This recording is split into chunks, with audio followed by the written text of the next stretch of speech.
teach you how to brew your very own homemade kombucha. For those of you who don't know what kombucha is, it's a fermented sweet tea made using a bacteria yeast culture called a SCOBY. Kombucha dates back over 2,000 years to ancient China, and if drinking regularly, it provides the human body with a ton of health benefits. The health benefits include aid in weight loss because it boosts your metabolism. It's said to help arthritis, heart disease, and diabetes. It detoxifies the body. It boosts your immune system. It gives you energy because it's made with green and black tea.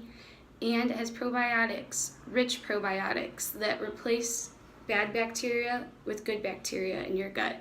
And there's a ton of others. This is just a few. Brewing your own kombucha is fun, cheap, and easy. Now let's get started. You will need a large pot with a lid for boiling water. About 1 gallon of distilled water. It's very important that it's distilled water.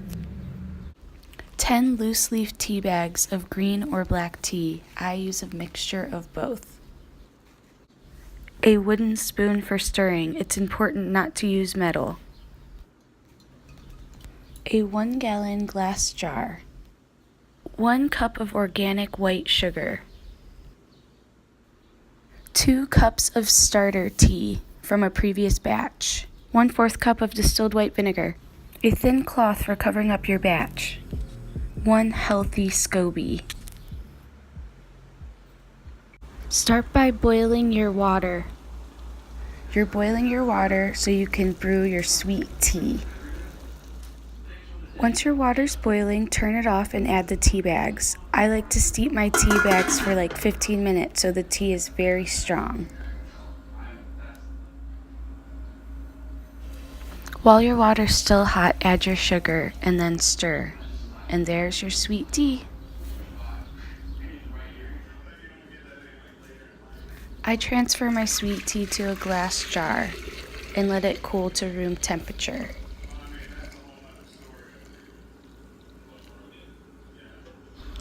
It's very important to leave some room at the top of the jar so you could fit your SCOBY and your starter tea. Then I cover it with a breathable cotton cloth and set it aside until it's room temperature. Then I'm ready to do the next step.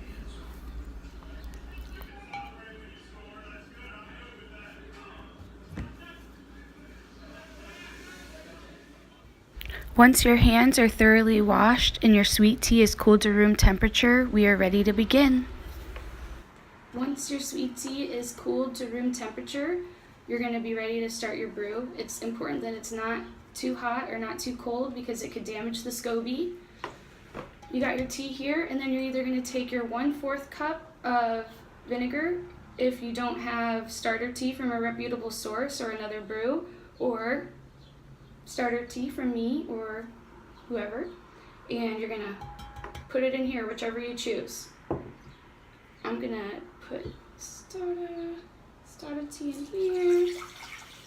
Now you have your sweet tea with your starter tea. Next, you're going to get a healthy SCOBY. Got my healthy SCOBY right here. And I'm going to drop it in. Feel free to mix it a little bit with your wooden spoon if you want. I kind of just go like this. Cover it with your cloth. I like to use an old clean white t-shirt instead of a cheesecloth. Just make sure that no fruit flies or anything gets in.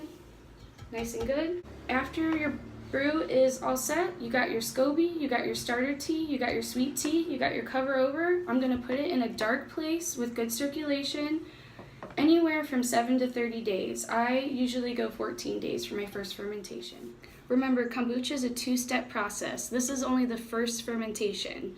So make sure that you watch my other video to get the second fermentation, because the second fermentation is where you make your kombucha fruity and fizzy. Alright guys, well that concludes my first fermentation kombucha YouTube video.